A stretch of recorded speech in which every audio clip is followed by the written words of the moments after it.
major impact on law in America. In his General Principles of Constitutional Law, Thomas Cooley wrote, "It was never intended by the Constitution that the government should be prohibited from recognizing religion, or that religious worship should never be provided for. The Christian religion was always recognized in the administration of the common law of the land." This has been an American Minute with Bill Federer. For a free transcript, call American Minute at 1-888-USA-WORD.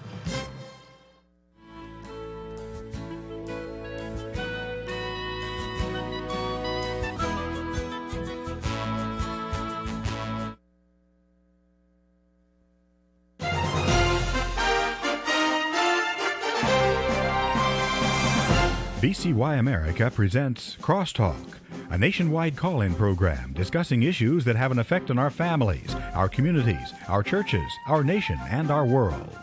Crosstalk, an opportunity for you to voice your concerns for biblical principles. And now live by satellite and around the world on the internet at vcyamerica.org. Here is today's Crosstalk. Friends, we do thank you for joining us on Crosstalk today, and I should mention that today's program is coming to you as a warning. You recall in the book of Ezekiel, they spoke of the watchman's responsibility to sound the alarm as a threat when danger was seen approaching. And that's what we're doing today. We're sounding the alarm. Communist China is that threat that we're sounding the alarm about. And it is Communist China that is advancing its influence, actually infiltrating our nation.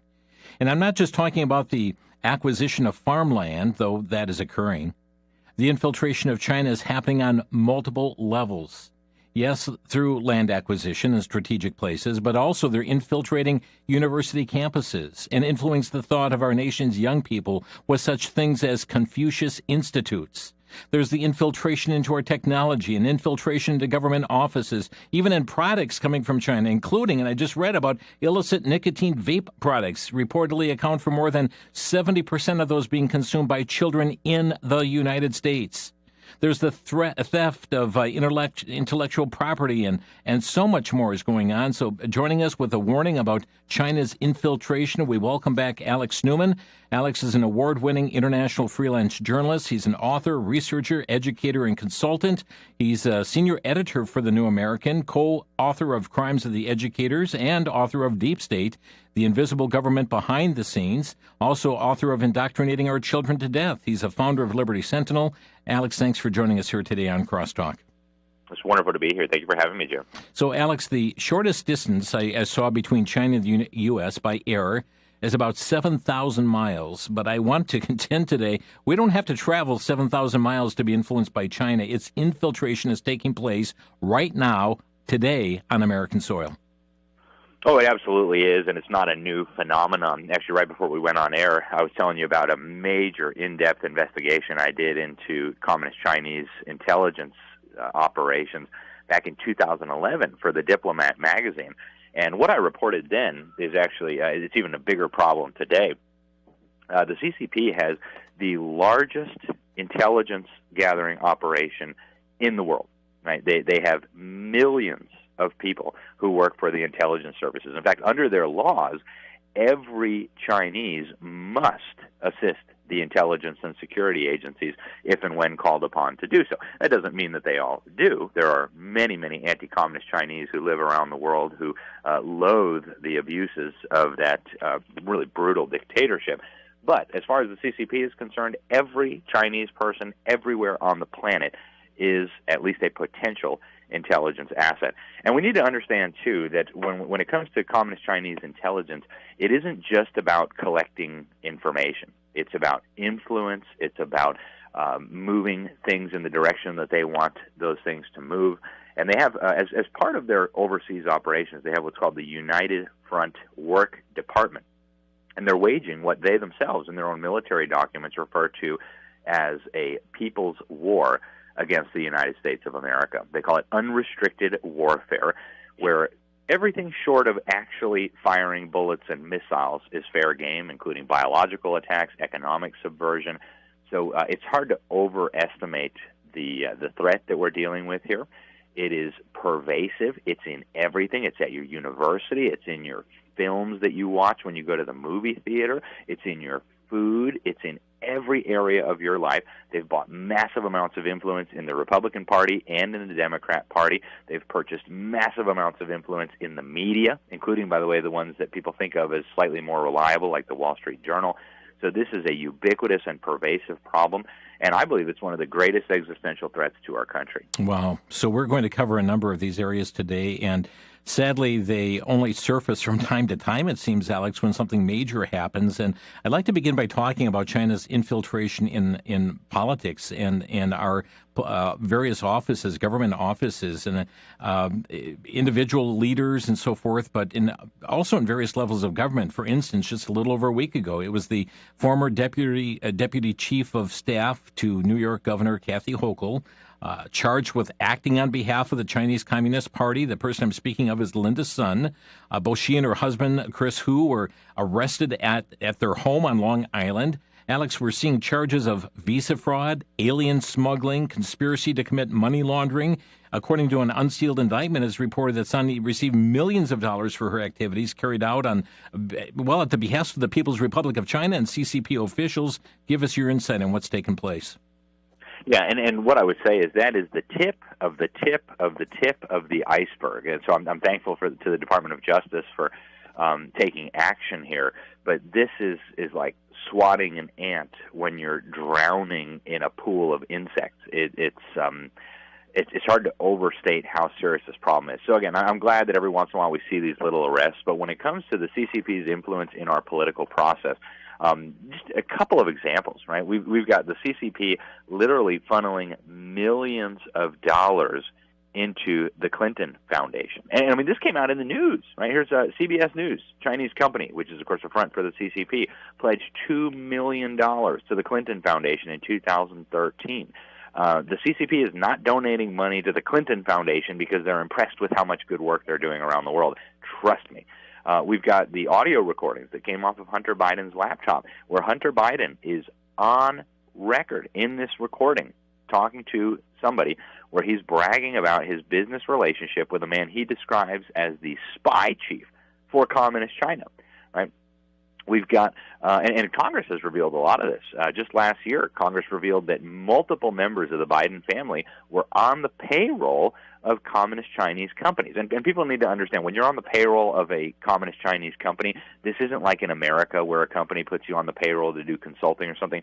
Communist Chinese companies are extensions of the Communist Party. Virtually every one of the top 25 companies on the Shanghai Stock Exchange are majority owned by the Communist Party, and even the ones that are not majority owned by the regime are controlled by the regime. They have political commissars in there. They act as intelligence gathering apparatuses.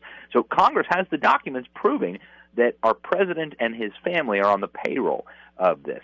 I don't want people to think it's a partisan issue. There are plenty of Republicans on the Chinese payroll as well. Of course, John Boehner, former Republican Speaker of the House, went to go work for a lobbying firm afterwards. One of their big clients was, of course, the CCP. We've got members of the Bush family on the Communist Chinese payroll. We've got, and sometimes they brag about this. Di Dongsheng, a professor of foreign policy, high-ranking CCP member, came out on video while he was teaching a class bragging about how the CCP has, he called them, friends in America's inner circle of power. And he was kind of perplexed at how when Donald Trump came in, those relationships were no longer as useful as they used to be at one time. So this influence by the CCP, which I'll remind everybody is the most murderous government that has ever existed in human history that we know of. They've slaughtered at least 100 million of their own people, not including forced abortions. Imagine what they'll do to you. This influence extends to the very highest reaches of our government, of our businesses, and our culture and our society. Wow. And, just even looking at this New York incident, which you called the tip of the iceberg here, we understand that Sun allegedly blocked requests from representatives of, like, Taiwan from meeting with the governor, and altered governor's messaging, removing references to Taiwan on human rights abuses in China, even providing unauthorized invitation letters from the office of the New York governor to allow Chinese officials to illegally enter the U.S. and meet with U.S. government officials. So, Alex, if this is happening in this one office, can we not assume this is happening in many places? this is happening across the board, Jim. This is happening all up and down the halls of Capitol Hill. And occasionally these things come out, right? We found out Congressman Eric Swalwell was sleeping with a communist Chinese spy, right? They have agents and operatives just absolutely crawling. And by the way, this is not just at the federal level. Like this case in New York shows. They're active in state capitals. They're active even in local governments.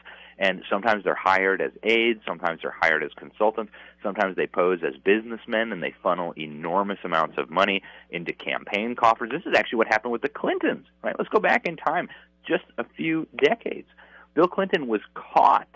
Right? This became a national scandal until the Monica Lewinsky affair took center stage.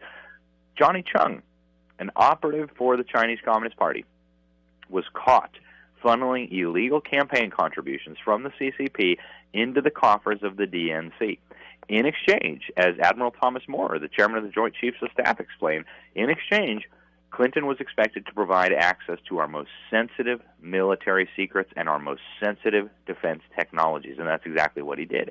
And that, in and of itself, is not just an impeachable offense. You could make a very sound argument that that is treasonous, and somehow we all forgot about it when the scandal about Monica Lewinsky and these things surfaced. So what happened in New York, again, is just the tip of the iceberg.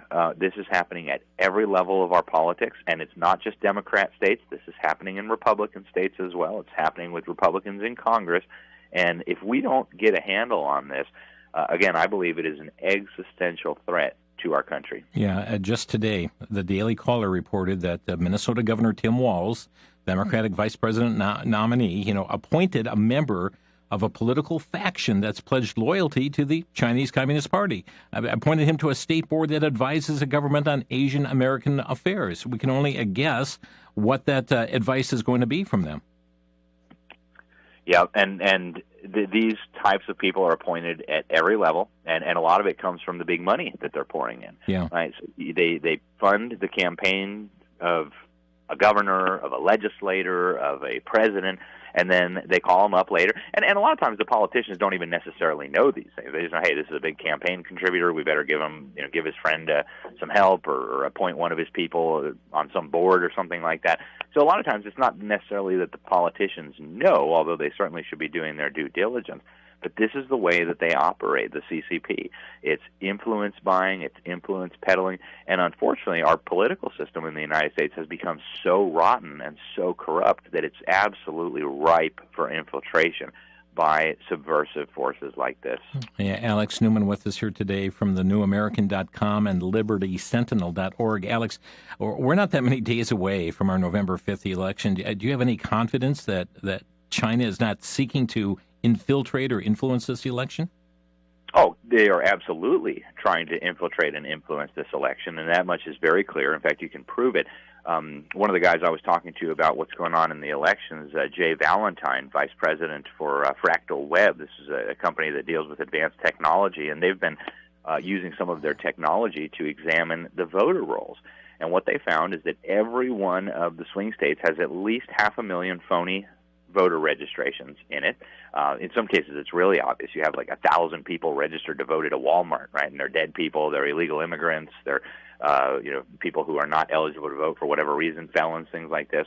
And so all these ballots are then being used. And I asked him, who are the organizations, who are the people behind this? And the first name he mentioned was the Chinese Progressive Association, wow, which, by the way, was intimately involved with Black Lives Matter. So we would be unbelievably foolish not to recognize that huge numbers of the hundreds of thousands of Chinese in the United States are actively working to swing our elections, undermine our elections, advance their cause. And unfortunately, Jim, a lot of these are working under diplomatic cover. So a lot of them are working at embassies, they're working at consulates, they can't be arrested. Very dangerous. Friends, a quick break here. A warning today regarding China's infiltration, but it's not just the political scene, not just certain offices, not just in the elections, friends. We're going to delve into other areas too, such as America's education system. More to come after the break. You're listening to Crosstalk.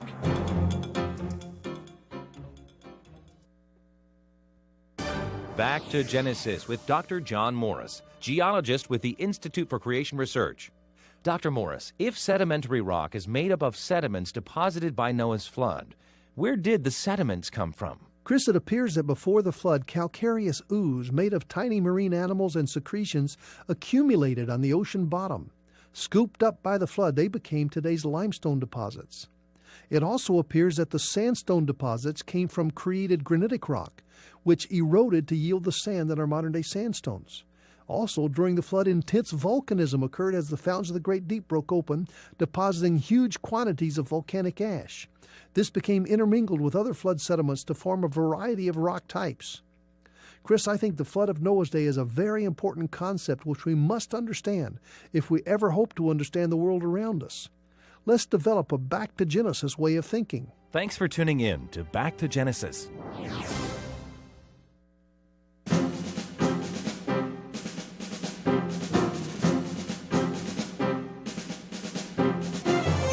A warning today on Crosstalk regarding China's infiltration. Alex Newman is our guest today, an award-winning international freelance journalist. You'll see his articles appearing at the senior editor for the New American, thenewamerican.com, also libertysentinel.org.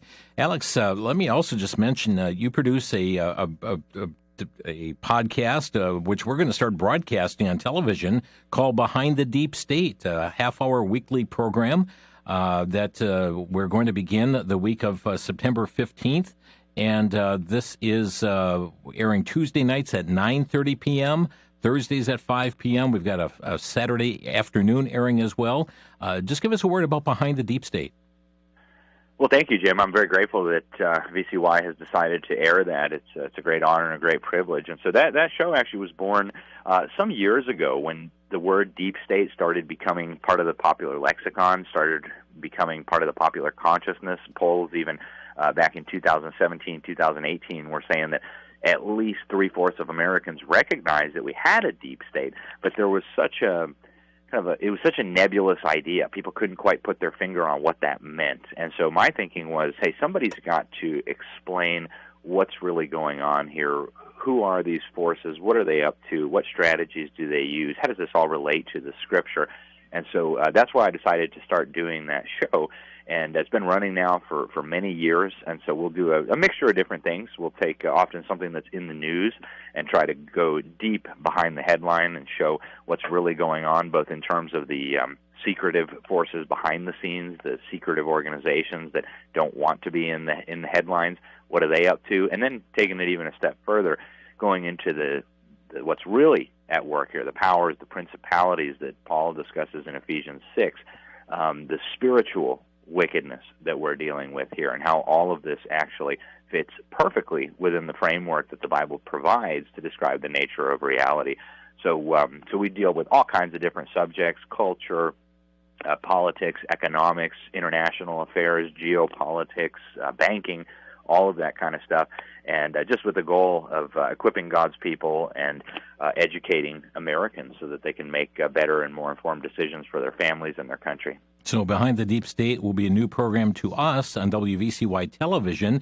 And many of you listening in states, we don't get WVCY TV. Do you know that we have a free app, VCY.tv, and what we stream, what we air over TV, we stream at that very same time over VCY.tv. So you have access to that program as well, Behind the Deep State. Alex Newman with us today with a warning on China's infiltration. And Alex, let's talk about China's influence on campuses across the United States, and let's begin with universities. Tell us what's taking place, especially with this.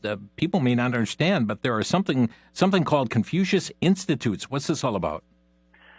So Confucius Institutes, I think, should be thought of as little outposts of the CCP on American college campuses. And they market these like, oh, it's just to build cultural ties. It's just to promote Chinese culture in America and promote the Chinese language and things like this. But these are really outposts of the most murderous government in human history, and that's what they need to be recognized as for us to get a handle on this problem. And so they promote the CCP line on all kinds of issues.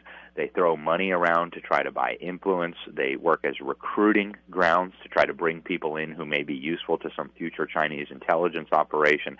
And that's just kind of the above-ground part of the operation, right? These are actual organizations that are incorporated, that have a building and office workers and a sign outside and things like this. But that's just the visible part. When you get underneath the water, what you find is there's a huge apparatus connected to these.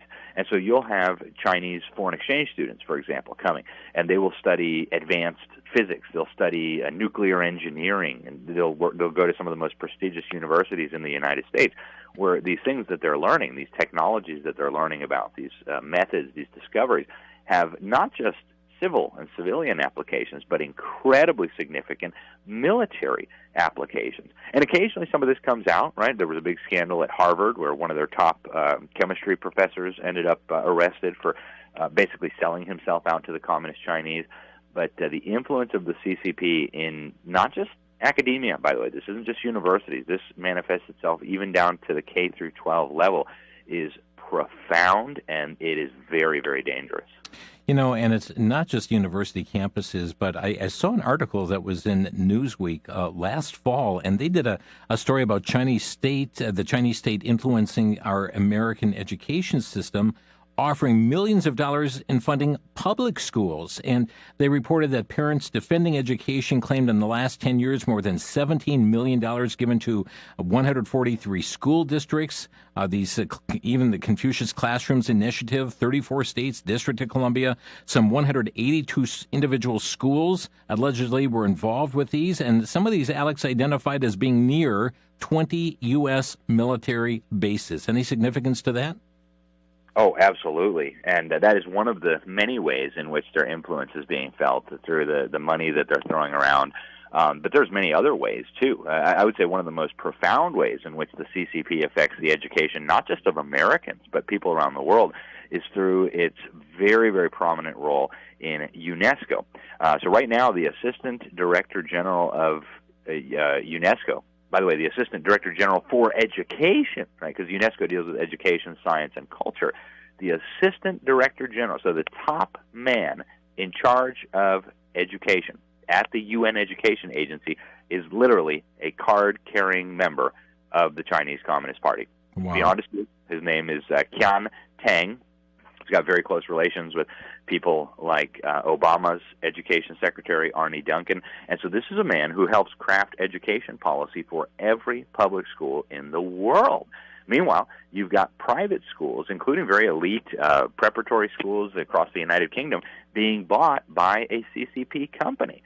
So they have a very, very huge footprint in the education world, across the Western world and across the globe. And by the way, again, this is not just in America. They're doing this in Africa. They're doing this in Latin America.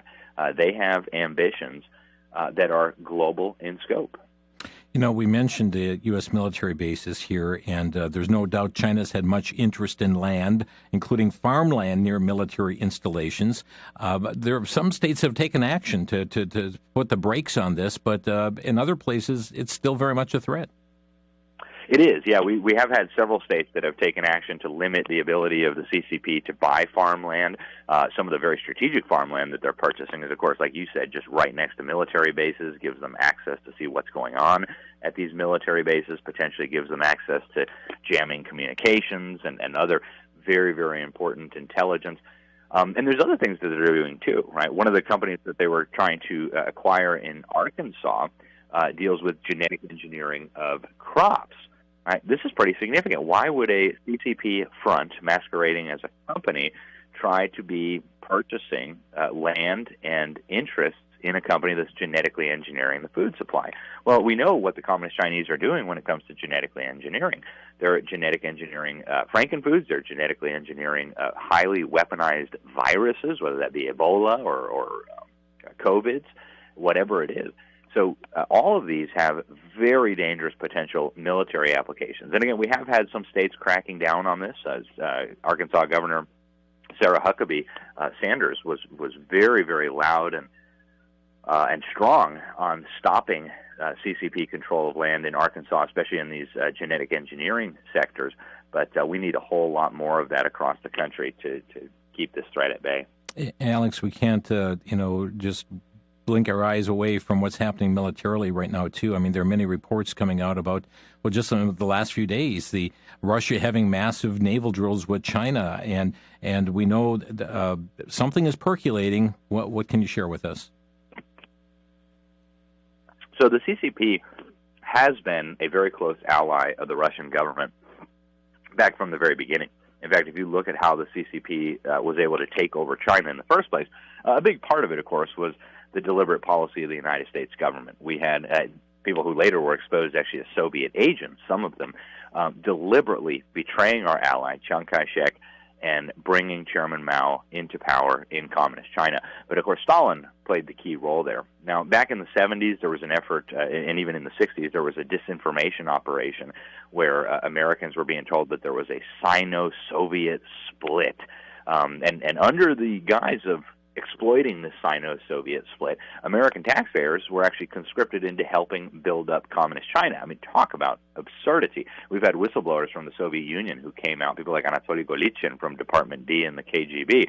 This was a total fraud from the very beginning. There was never a Sino-Soviet split.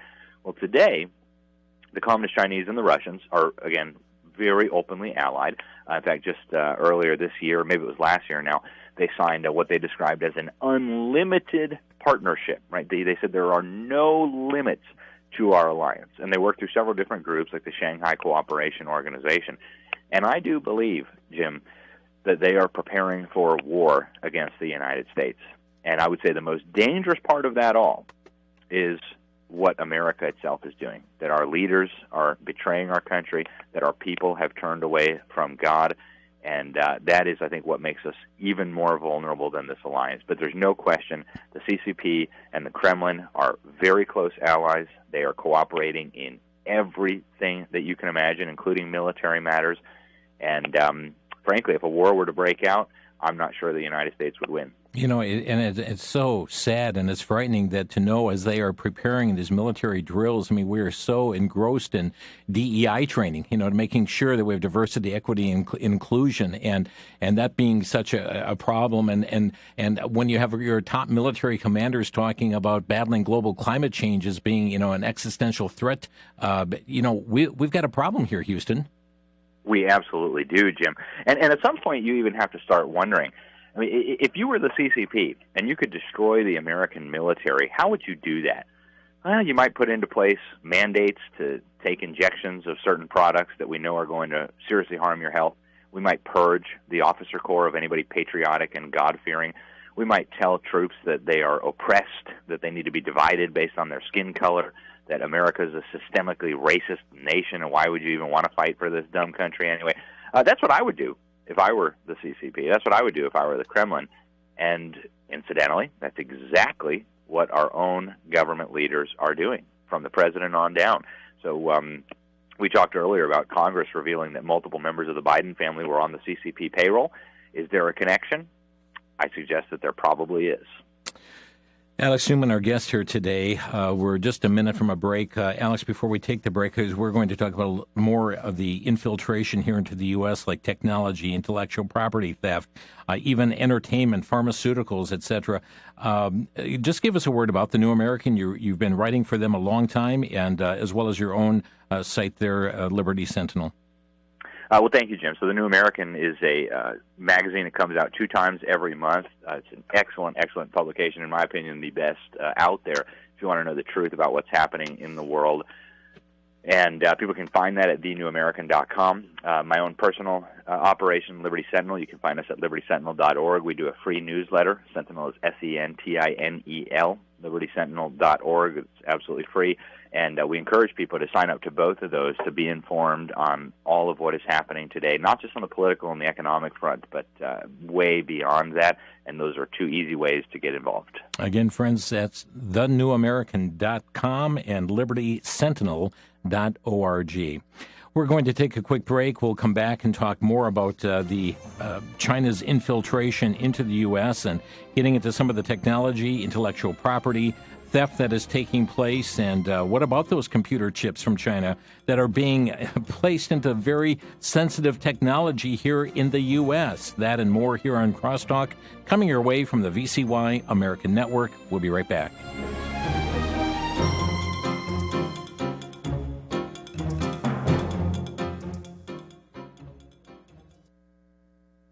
Crosstalk as we know it began airing in 1987. Good afternoon to you, Vicar. Eisen here. We are going to be talking today with... It comes your way from the VCY America network out of Milwaukee. Did you ever wonder what the letters VCY stand for? Ever pondered what's behind the ministry that presents Crosstalk every day? We're pleased to share with you a free copy of the magazine formatted book, God's Continuing Miracle, The VCY Story. This book of over 200 pages presents nearly 500 photographs, interviews, historic newspaper articles, and writings about the VCY America ministry, now over 60 years old. The magazine will also inform you about VCY rallies, the Birthday Club ministry, the VCY bookstore, and so much more. It is a testimony to God's faithfulness. To receive a free copy of God's Continuing Miracle, The VCY Story, call 1-800-729-9829.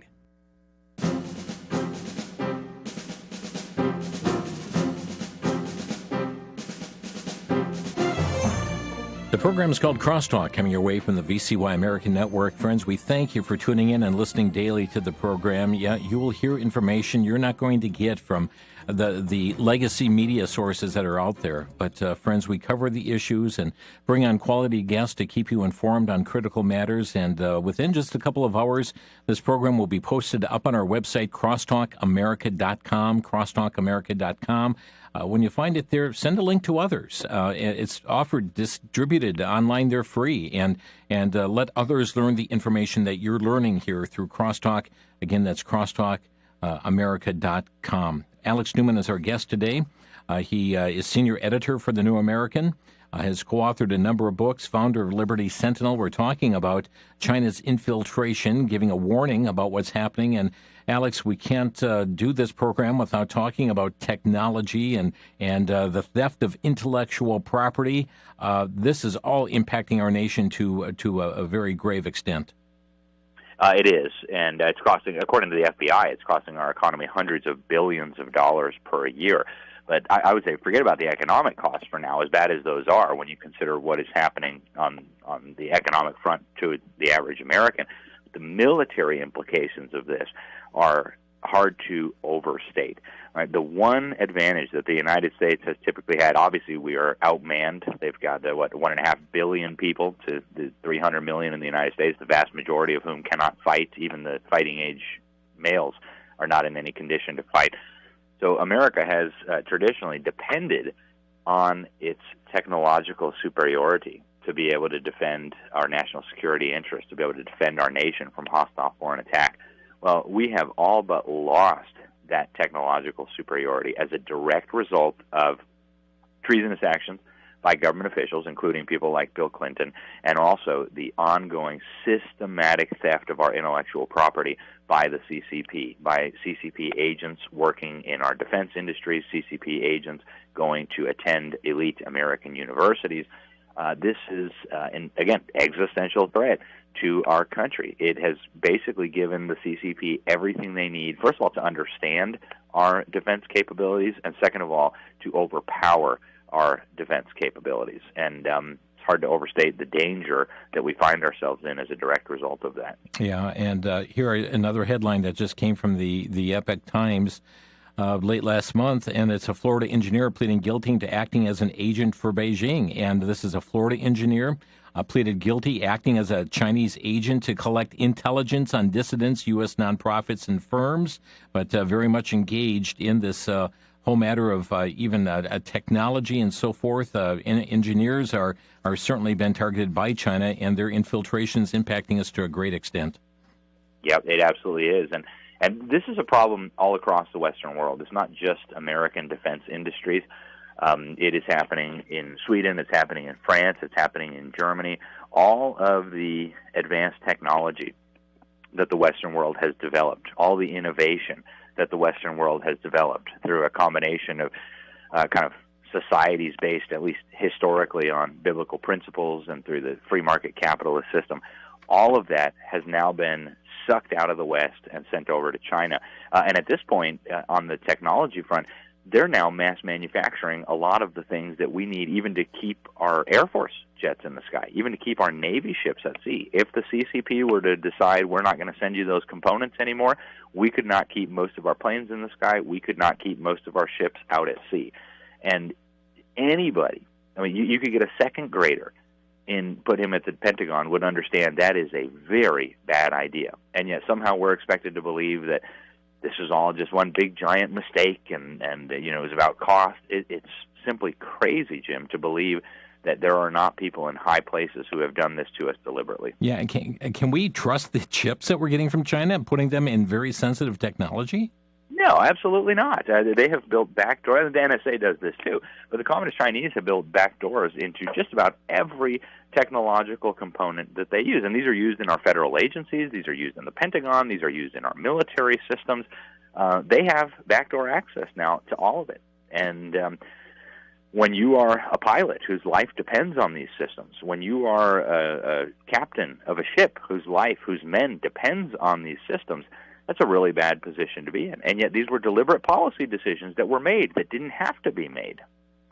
Let's hit another area, and this may seem insignificant to some, but this is just one example of Chinese products coming across to us as well. This is from the Free Beacon, came out just a couple days ago. Illicit nicotine vape products emanating from China account for more than 70% of those being consumed by children in the United States. This is from CDC is reporting that. Chinese-made e-cigarettes, vapes, flooded the American marketplace for years, and China banned flavored vapes in 22, but China's vape industry, export industry has boomed to $28 billion, according to Wired. And really, Alex, this is part of the destruction of our youth. It is, and it's in vaping, it's in food, it's in pharmaceuticals. Over 90% of the precursor chemicals that go into our pharmaceuticals are coming out of China. Now, first of all, that's enormous leverage that they have over us. Second of all, it is one of the many means that they can and oftentimes do use to poison the American people. So it's hard to overstate the damage that they're doing to us. And again, these things are deliberate policy decisions that are being made by policymakers in Washington, D.C. There's no reason in the world why we have to be dependent on the CCP for our food, for our medicine, for our sensitive electronics. These were deliberate decisions that were made by individual people working within our government. Yeah, and we're seeing even fentanyl has links to China as well. Absolutely. Yeah. They're working very closely with the transnational gangs, with the cartels, with the Chinese gangs. And, of course, this is one of the many ways that they're engaging in what they themselves call unrestricted warfare. They love that over 100,000 young Americans are dying every year from overdoses. These are oftentimes young men in what otherwise would have been the prime of their lives who are dying from fentanyl overdoses. It doesn't have to be this way, but this is all part of a much larger strategy. And when you see how it all connects, you realize what a threat we are facing as a country. Friends, our phone number to Crosstalk today, 800-733-9829. Taking your phone calls, your questions today for Alex, or a brief comment, 800-733-9829.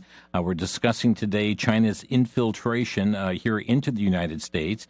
Actually, there are infiltrations taking place all across this globe, but focusing on the U.S. here today. Again, our number, 800-733-9829. Alex, earlier this year, you did some interviews and did coverage on how China is also controlling Hollywood. So comment on this infiltration through Hollywood and the entertainment industry.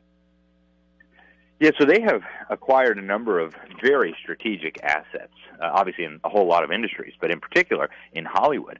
They purchased a controlling stake in one of the largest cinema chains in this country. They have purchased major stakes in various Hollywood studios, production companies, etc. And this has given them de facto veto power over what films are made. So even setting aside the fact that they control access to what they call a Chinese market, right? If you want your film to be played in China with 1.5 billion consumers, as they say, you better not put anything anti-communist, anything pro-God, anything like that in there. But now it's at the point where they have veto power over movies that we can see here in America as a result of their strategic purchases of assets. So this, as we started off the program with, this is a pervasive influence that touches every area of your life, even your entertainment choices. So this is a huge, huge problem, Jim. And friends, it is a problem. It's happening on so many different fronts. And rest assured, the infiltration is taking place. Our number today on Crosstalk, 800-733-9829. Well, let's begin with Roger in the state of Minnesota. Roger, you're on the air. Okay, thank you for taking my call. I was wondering, because of Joe Biden's connections and then Walz coming into play, is that coincidental or on purpose, just another step forward? Thoughts, Alex? Yeah, that's a good question. We know that Walz has been very, very pro-CCP throughout the duration of his political career and even before that. And I don't believe in coincidences. So I think there's a very clear lineage here. And the same is true for Kamala Harris, by the way. She was the most left-wing member of the U.S. Senate, further to the left even than Bernie Sanders. Her family's ties to the international communist movement are very well documented. She is actually what's described as a red diaper baby. In other words, a child born of two practicing card-carrying communist parents. Very, very dangerous. And so we are facing a Marxist revolution.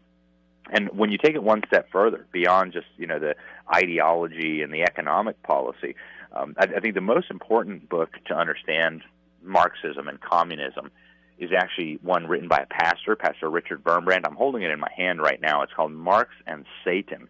And so when you really boil it all down, this is not even so much about a political ideology or an economic system, which is what we're told to think of communism and Marxism as. This is about a plot from the pit of hell to overturn and destroy everything that God has ordained for our good.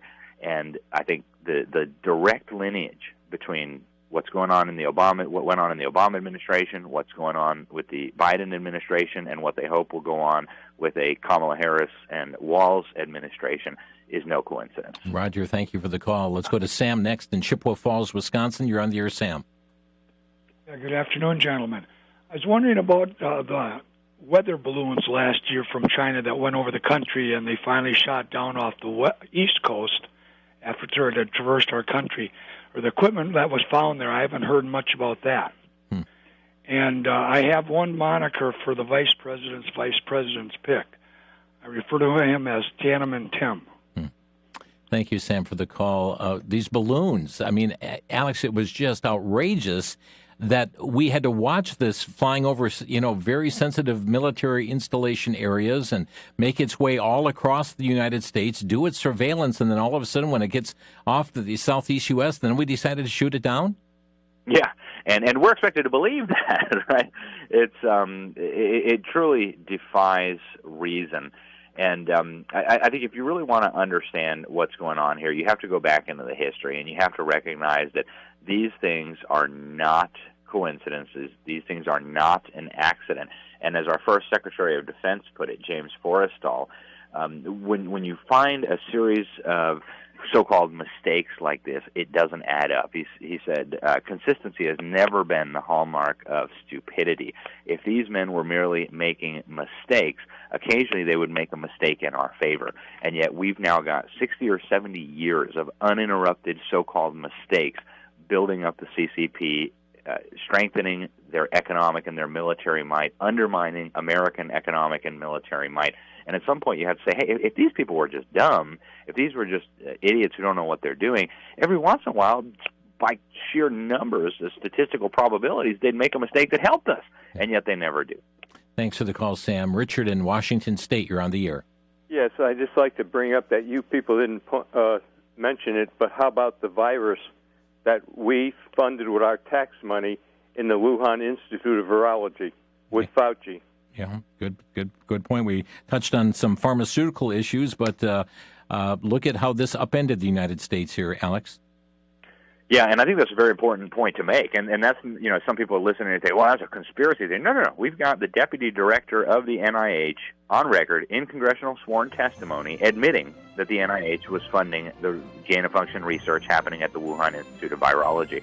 So I think all of this is critical to understand the large point, and that is that the CCP system is the model for the world order that they're trying to build. Okay, friends, we're back in 1 minute, taking more of your phone calls here on Crosstalk. I see lines are packed. Back in 1 minute here on Crosstalk on the VCY America Network.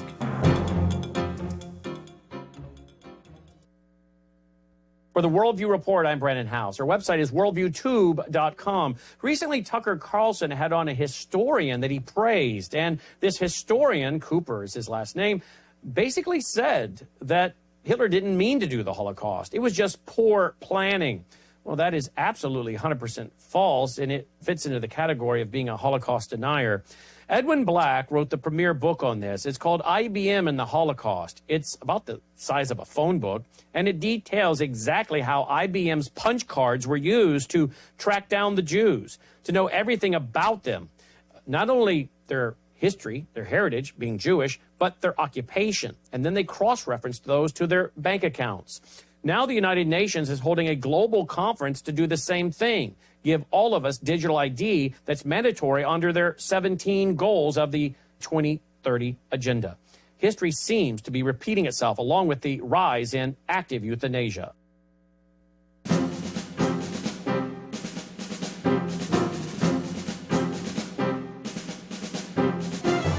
Listening to Crosstalk on VCY America, and right back to the phone lines. Let's go to Pat calling from Wisconsin. Pat, you're on the air with Alex Newman. Yes, thank you for taking my call. You talked about the pharmacy having poison stuff. How do we tell? I take a medicine now that has a Pfizer label on it, but it says it's manufactured in China. How can I tell if they're poisoning me or not? I asked the doctor the last time I saw him about heavy metals because I read that China puts heavy metals. And I said, how can I tell? He says, oh, I'll have the pharmacist. And he says, I'm sending a message to her right now. And she never replied. Okay. So, Alex, you talked about the large amount of pharmaceuticals that China is producing for us. Can we trust them? No, I would say absolutely not. And that even without even beginning to address the multinational companies involved in the supply chain, companies like Pfizer and AstraZeneca that I do not believe have our best interests at heart. When you add to that the CCP role in, if not creating the drug itself, certainly in producing the precursors, I wouldn't trust that so-called medicine as far as I could throw it, and I would urge people to work with their medical providers to guarantee the security and the safety of the drugs that they need, because it is, I mean, how many babies have been killed by poison from Communist Chinese products? How many pets have been killed from poisons coming from Communist Chinese products? This is a ubiquitous problem, and unfortunately our government is not doing much to protect us from that. And it seems for some medications, Alex, it's the only choice.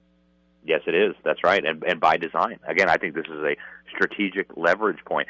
See, the CCP has the advantage of being able to see all these things from a 50,000-foot view. So these aren't just decisions of businessmen that are being made to make profit, right, which is what you have in a free market system.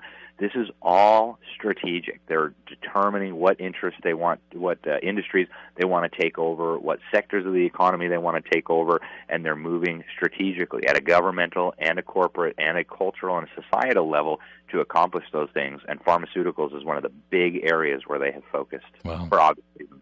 Thank you for the call, Pat. Our number 800-733-9829. David is calling from Sioux Falls, South Dakota. David, you're on the air.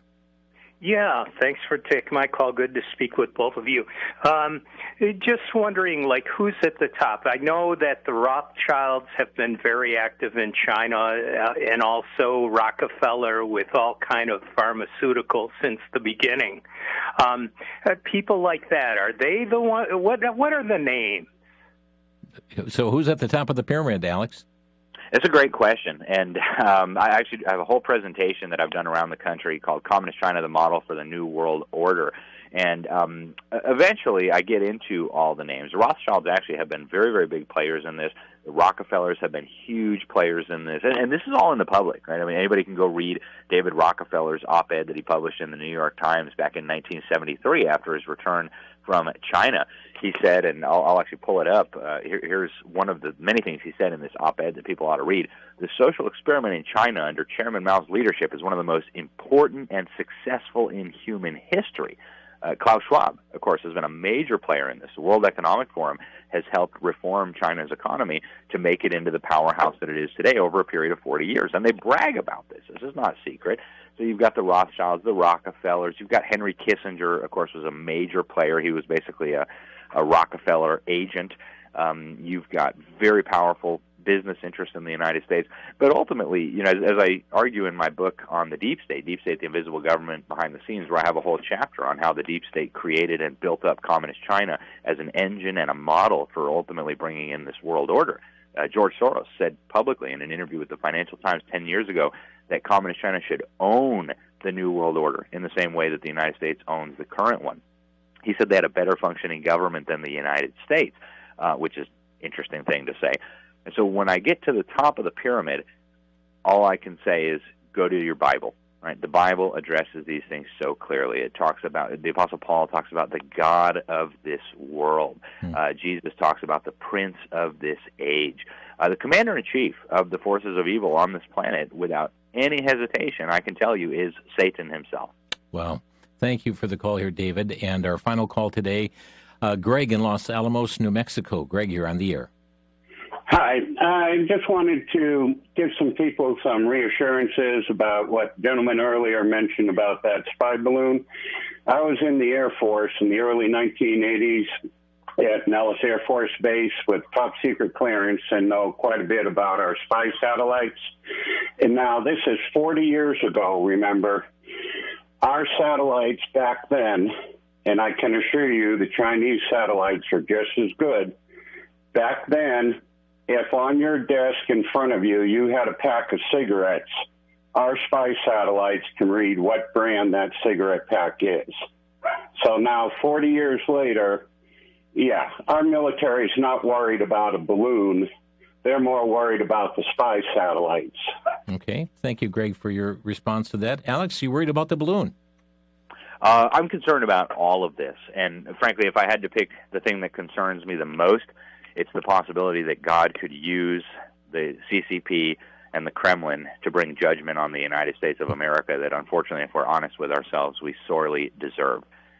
You see in the Scriptures throughout history where God uses governments to bring judgment upon other governments, even including his own people, Israel, right, where he uses Nebuchadnezzar and other pagan, godless, sometimes evil, mass-murdering rulers to bring judgment on a people.